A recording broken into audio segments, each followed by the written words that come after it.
Ça vous plairait d'avoir plus de paix dans votre vie? Êtes-vous prêt à faire tout ce que vous devez faire pour l'avoir? Restez avec moi et découvrez ce que ça pourrait être.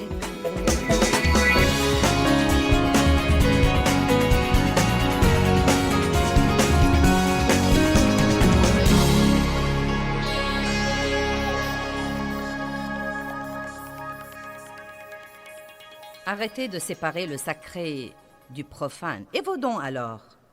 Nous avons tous des dons que Dieu nous a donnés et il nous est facile de faire la chose pour laquelle nous sommes doués. Nous aimons la faire. J'aime enseigner. Je ne suis pas vraiment obligée, non, mais j'étudie et je travaille là-dessus de ce point de vue, mais c'est quelque chose qu'il m'est facile de faire. Allons à Romains 12.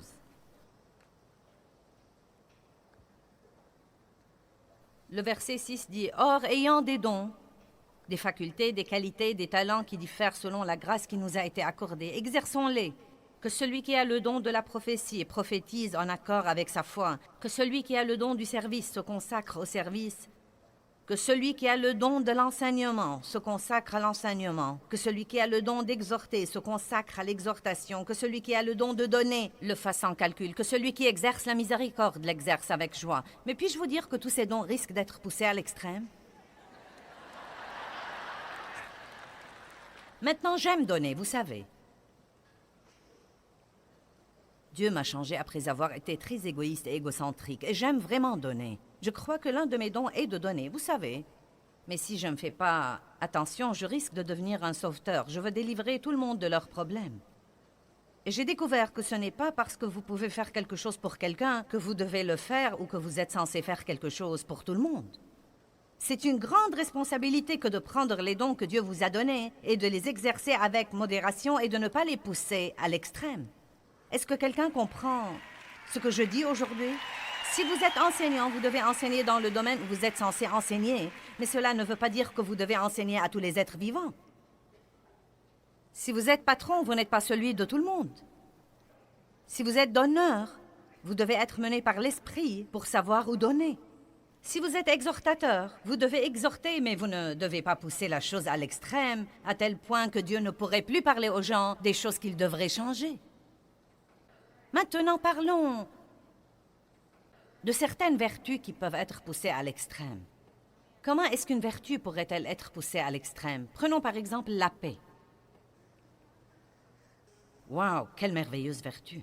J'ai étudié la paix et étudié la paix et étudié la paix car je n'étais pas une personne paisible et maintenant je jouis d'une grande paix. Jésus a dit « Je vous donne ma paix, je ne vous donne pas comme le monde donne, mais je vous donne ma paix extraordinaire. » Arrêtez de vous laisser troubler et alarmer. Arrêtez de vous laisser intimider et perturber. C'est Jean 14, 27. Nous voulons être paisibles. Heureux ceux qui procurent la paix car ils seront appelés fils de Dieu. La paix est un fruit de l'esprit. Je peux vous prendre dans toute la Bible et vous montrer de merveilleux versets au sujet de rechercher la paix et de mettre les chaussures de la paix. Non, mais la paix est bonne. Nous devons être paisibles. Mais quelqu'un qui se décide à être paisible pourrait pousser cette vertu à l'extrême où elle devient un problème quand il veut maintenant être tellement paisible qu'il fait des compromis pour rester paisible et n'affronte absolument pas ce qu'il devrait affronter parce que maintenant tout son but dans la vie, c'est d'être en paix. Je veux la paix. Je veux juste la paix. Eh bien, vous savez quoi? Vous serez obligé parfois de faire la guerre. Car il y a un passage où Jésus dit « Je suis venu apporter la paix » et un autre passage où il dit « Pensez-vous que je sois venu apporter la paix? Non, je suis venu apporter la division. » Apprenons à être menés par l'esprit et à nous délivrer de tout excès. Ce n'est pas parce qu'une chose est bonne qu'elle est bonne tout le temps et qu'elle est bonne en toute situation. Un bon leader devrait être capable d'affronter. Et nous avons beaucoup de départements différents, beaucoup de gens différents dans la direction. Et chaque fois que quelqu'un a quelque chose qu'il ne veut pas affronter, ce qu'il fait, c'est qu'il ouvre la porte à l'ennemi pour entièrement dévaster ce département. Les bons leaders doivent affronter. Et chaque fois que quelqu'un veut entendre oui et que vous lui dites non, il se fâchera contre vous pour quelque temps. Ça fait partie de la responsabilité de leader. Et l'amour alors? Nous sommes censés aimer tout le monde. Comment peut-on pousser l'amour à l'extrême? Ce n'est certainement pas quelque chose que nous pouvons pousser trop loin, Joyce. Mais si quelqu'un qui croit qu'il marche dans l'amour devient tellement permissif qu'il ne veut jamais dire non à personne, il ne veut pas dire non à ses enfants, car après tout, je vais marcher dans l'amour avec toi, donc cela veut dire que je devrais te donner tout ce que tu voudras et te laisser faire ce qui te plaît tout le temps, car je veux vraiment t'aimer. Mais l'amour véritable doit être dur parfois. Savez-vous qu'il y a un passage dans la Bible où Paul dit de livrer un certain type à Satan? Il dit, eh bien, livrez-le à Satan pour la crucifixion de la chair, afin que son âme soit sauvée. Je me dis, J'avoue que je n'ai pas encore eu le courage de le faire. Mais je crois que ce que Paul a fait, c'est d'arrêter de prier pour le type. Et vous voyez, parfois, nous ne devons pas prier pour quelqu'un. Bien des fois, nous prions ces prières sentimentales pour les gens, et ce que nous devrions faire, c'est de prier Dieu, occupe-toi d'eux. Et rends-les si malheureux qu'ils ne pourraient pas le supporter, jusqu'à ce qu'ils comprennent qu'ils devraient faire les choses à ta façon. Et parfois, au lieu de prier toutes ces prières de protection pour les gens, oh Dieu, bénis-les, bénis-les, bénis-les. Et vous savez, lorsqu'il s'agit de vos enfants, c'est dur de ne pas prier bénis-les, bénis-les, bénis-les. Vous devez parfois dire, Dieu, fais tout ce que tu dois faire pour les toucher et aide-moi à ne pas les secourir quand les choses vont mal. L'amour véritable doit parfois être dur. Et porter du fruit alors. Genèse 1, verset 28 dit « Fructifiez et multipliez et remplissez la terre ». Jean chapitre 15 dit « Portez du fruit ». Pour porter du fruit, nous devons grandir. Mais vous savez, parfois, dans notre désir de porter du fruit, nous sommes obsédés par les chiffres. Combien de temps ai-je prié? Combien de chapitres ai-je lus? Combien de personnes sont venues à la réunion? Combien de gens... J'avais l'habitude de m'exaspérer. Combien de personnes sont venues à la réunion? Combien de chambres avons-nous réservées? Combien de courriers avons-nous reçus? Combien? Et mes émotions étaient en haut, en bas, en haut, en bas. Et j'ai commencé à voir ce passage dans la Bible où David amène la peste en Israël pour avoir compté le peuple et que ceci fut mauvais aux yeux de Dieu. Et je n'ai jamais vraiment compris ça, parce qu'il y a un passage où Dieu dit à Moïse de compter le peuple, et c'était bon. Donc, ce peut être bon parfois de compter quelque chose, mais nous devons savoir pourquoi nous comptons tout le temps. Qui sait que c'est un problème pour les gens dans la prière?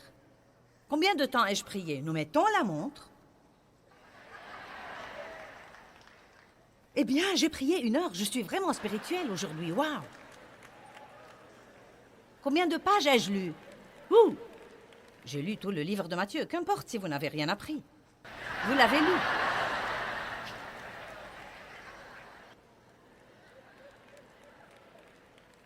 Je ne compte plus rien. Dieu a dû me délivrer de ça. Je ne compte plus les trucs. Car quand nous faisons ça, bien des fois, nous ne le faisons pas parce que nous désirons porter du fruit pour Dieu. Nous voulons en vérité flatter notre amour propre et être vraiment contents de combien nous avons et combien nous voyons et combien de gens nous aiment et combien d'heures nous prions et combien de pages nous lisons. Comprenez-vous de quoi je parle? Nous ne devons pas compter combien de temps nous prions, mais prier jusqu'à ce que nous terminions. Combien de temps je passe avec Dieu? Je reste là jusqu'à être rassasié. Et je sais quand je suis rassasié. Non, mais je sais quand j'ai terminé et je ne regarde plus la montre. Des jours peut-être 1 demi-heure, des jours peut-être 3 heures, je ne sais pas. Ça m'est égal, car je ne crois pas que Dieu veut que nous regardions la montre tout le temps. Je crois qu'il veut juste que nous vivions pour sa gloire et porter du fruit et nous multiplier et ne pas déterminer la valeur des choses par les chiffres tout le temps. Combien de personnes avez-vous dans votre église? Combien d'argent gagnez-vous?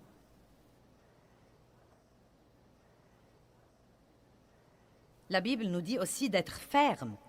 Être ferme. être ferme, discipliné et d'avoir des principes.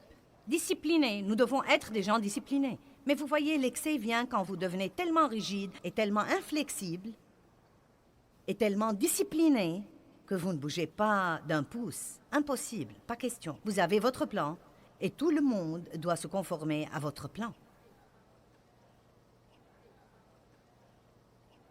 Ce n'est pas la volonté de Dieu. Et l'humilité alors, la Bible dit « Soyez humbles ». Oui, je suis vraiment très humble. J'exerce l'humilité. Vous voyez, c'est tellement exagéré, car vous savez ce qu'est la vraie humilité, c'est la force maîtrisée.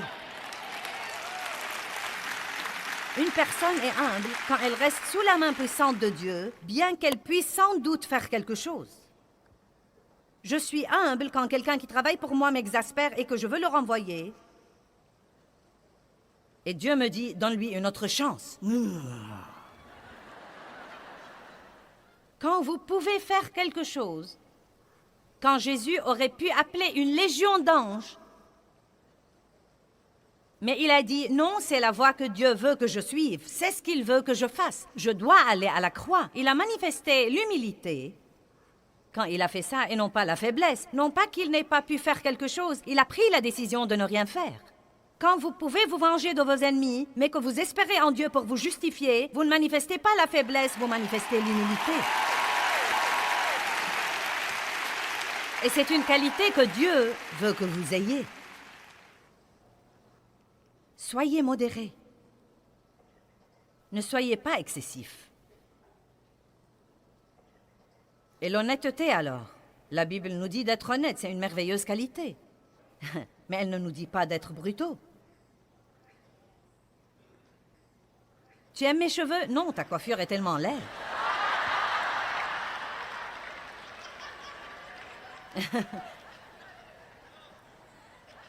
Tu m'as dit d'être honnête. La Bible dit de dire la vérité dans l'amour. Nous devons être honnêtes. Vous savez, si quelqu'un me dit « Tu aimes ma coiffure ?» Si je ne l'aime pas, je crois que je pêche si je lui dis oui. Mais je crois que je peux trouver un moyen de lui dire « Je devrais peut-être l'avoir sur toi pour quelque temps. Peut-être que je commencerai alors à l'apprécier. » La plupart des gens qui m'entourent ne me demandent mon opinion que s'ils la veulent vraiment parce que je leur dis la vérité.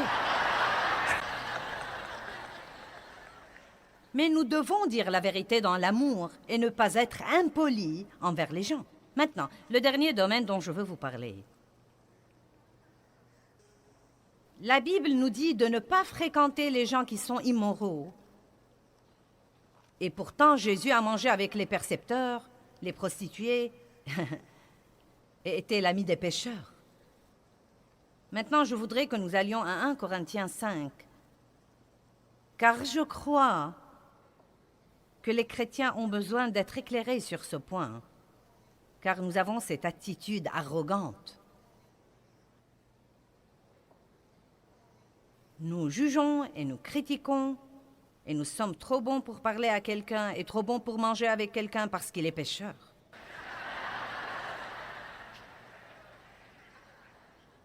Comment croyez-vous que vous allez gagner quelqu'un au Christ si vous ne fréquentez personne? Or, vous ne devez pas former des relations intimes avec des gens qui ne suivent pas la voie que vous suivez. La Bible dit, qu'y a-t-il de commun entre la lumière et les ténèbres? Donc, je garde mes relations avec des gens comme ça, superficielles, et je veille à ce que ce soit moi qui les affecte et non pas eux qui m'affectent. Mais je crois qu'il est temps que les chrétiens aillent dans le monde et agissent en tant que chrétiens. Nous devons être dans le monde, mais pas du monde. Mais bien des fois, ce que les chrétiens font, c'est qu'ils sont du monde et agissent comme s'ils ne sont pas dans le monde. Le Seigneur soit loué, gloire à Dieu, alléluia. Et nous jugeons et nous critiquons et nous ne voulons rien avoir à faire avec les autres. Et tout le monde croit que nous sommes fous et que nous croyons que nous sommes meilleurs qu'eux. Et si vous... Nous devons apprendre à aller dans le monde et vraiment à être pieux et non pas bizarre. Vous devez parler aux gens de choses qu'ils comprennent. Vous n'êtes pas censé chasser le diable de toutes les poignées de portes que vous ouvrez et essayer de discerner tous les esprits dans la pièce où que vous alliez. Parlez en français et non pas en langue quand vous êtes avec les gens.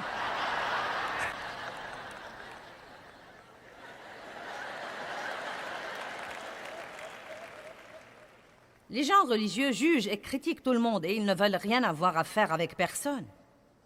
Leur attitude est « nous ne dansons pas, et nous ne jouons pas aux cartes, et nous n'allons pas au cinéma, et nous ne portons pas ça, et nous ne faisons pas ça, et nous ne buvons pas, et nous ne fumons pas, et nous ne faisons rien de ces trucs-là, et nous sommes meilleurs que vous, et nous sommes misérables, et nous ne sommes pas heureux, et nous voudrions vraiment que vous veniez et que vous soyez malheureux avec nous. »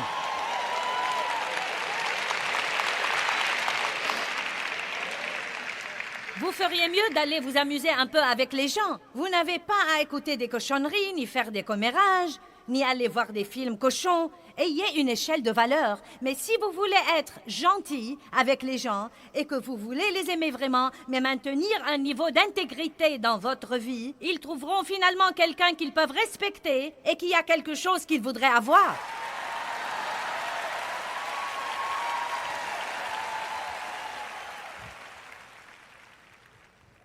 La fille assise là, au premier rang, voyage avec moi. Ça fait 7 ans qu'elle travaille pour moi. N'est-ce pas ce que tu as dit? 7 ans. Et... elle me coiffe et fait beaucoup de choses pour moi. Elle m'aide à m'occuper de ma mère et de ma tante, et elle est vraiment quelqu'un de très valable. Et quand je l'ai rencontrée, elle était coiffeuse et vivait avec son petit ami. Elle se droguait de temps en temps et allait aux maisons de jeu. Et faisait toutes sortes de trucs. Je ne suis pas allée chez elle pour la condamner et lui prêcher contre son style de vie. Je l'ai simplement mise mal à l'aise.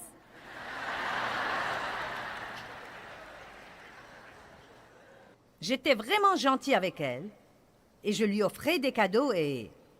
vous savez, je priais pour elle. Et de temps en temps, je lui glissais un petit quelque chose. Et un jour, je lui ai dit, « Donc, tu sais, cette histoire de vivre avec ton petit ami, qu'est-ce que ça te fait? » Elle me dit, « Eh bien, je sais que c'est mauvais. Donc, pourquoi tu le fais? » Parce que je ne fais pas confiance aux hommes. J'ai été abusée par un homme et Je lui dis, « Eh bien, tu as un fils, n'est-ce pas? » Oui. Je lui dis, « Qu'est-ce qu'il en pense, à ton avis? » Elle me dit, « Nous dormons dans des chambres séparées. Ce n'est donc pas un problème pour lui. » Je lui dis, « Oh bien. » Donc, j'ai laissé tomber pour quelque temps. Elle m'a donné la permission d'en parler pour que tout le monde cesse de se demander si je la dérange, car ce n'est pas le cas. Et vous savez, bref. Non mais, ça faisait probablement 3 ans qu'elle me coiffait 2 fois par semaine avant que je n'ai eu l'occasion de la mener au Seigneur. Et d'autres années se sont écoulées avant qu'elle ne soit en mesure de vraiment travailler pour moi. Mais qu'est-ce qui serait arrivé si j'avais pensé que j'étais trop bonne pour aller chez elle? Parce qu'elle avait des trucs qui étaient mauvais dans sa vie. Elle ne serait pas assise ici, régénérée et remplie du Saint-Esprit. Allez maintenant. Ce n'est pas parce que vous êtes sauvés que vous ne pouvez plus parler à vos parents et que vous ne pouvez pas faire ceci et que vous ne pouvez pas faire cela et que vous ne pouvez pas faire quelque chose d'autre. En fait, je pourrais vraiment m'embarquer dans quelques trucs, mais je n'ai pas le temps d'en parler et d'en finir avant qu'il ne soit le temps de rentrer chez moi, mais... Ne soyez pas excessifs. Aimez Dieu de tout votre cœur. Étudiez la parole de Dieu, mais arrêtez de tout compter. Soyez menés par l'Esprit. Passez du temps avec Dieu pour être rassasiés. Lisez jusqu'à ce que vous sentiez que vous avez appris quelque chose. Il ne s'agit pas de compter quelque chose et de vous sentir fier de vous pour l'avoir fait. Essayez de ne pas avoir l'air trop spirituel et religieux quand vous êtes avec les gens qui n'ont pas la moindre idée d'où vous venez. Nettoyez vos maisons, payez vos factures. Si vous avez un mari qui est non sauvé, ce serait bon de ne pas le laisser à la maison et aller à l'église un dimanche. Allez à la pêche avec lui.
Je ne sais pas. Je ne dis pas de ne pas aller à l'église chaque dimanche. Je dis que nous exagérons parfois. Vous serez peut-être surprise. Il pourrait décider d'aller à l'église si vous vous comportez comme une personne.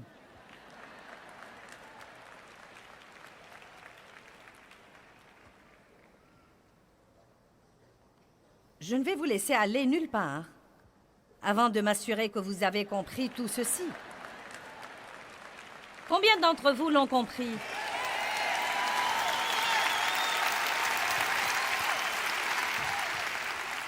En fait, vous savez quoi? Je n'ai pas le temps de lire ça. Vous pouvez lire 1 Corinthiens vous-même, mais voilà l'essentiel. L'apôtre Paul dit en fait que nous devons nous méfier des soi-disant chrétiens qui mènent une vie immorale. C'est eux qu'il nous dit de ne pas fréquenter. Les gens qui prétendent être croyants alors qu'ils sont avides et ont toutes sortes de rebuts dans leur vie, c'est d'eux que nous devons nous méfier, et non pas de ceux qui disent qu'ils sont des pécheurs. Nous devons donc avoir de l'équilibre dans notre vie. Je n'ai pas le temps de prêcher ceci.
Longuement, mais vous devez demander à Dieu de vous montrer un domaine dans votre vie où vous poussez les choses à l'extrême.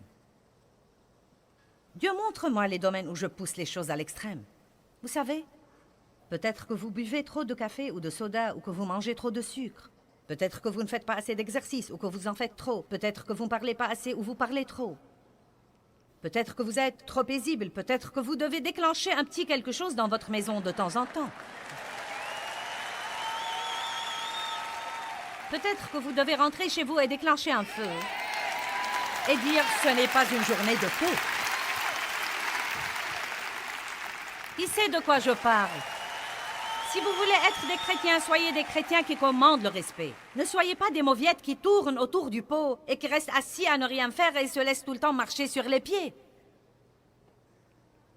Soyez francs, soyez agressifs si vous voulez, mais faites-le avec piété.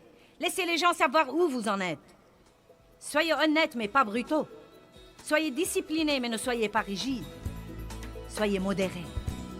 Qui croit qu'il pousse les choses à l'extrême? Je crois que j'ai donné le bon message, n'est-ce pas? Levons-nous tous.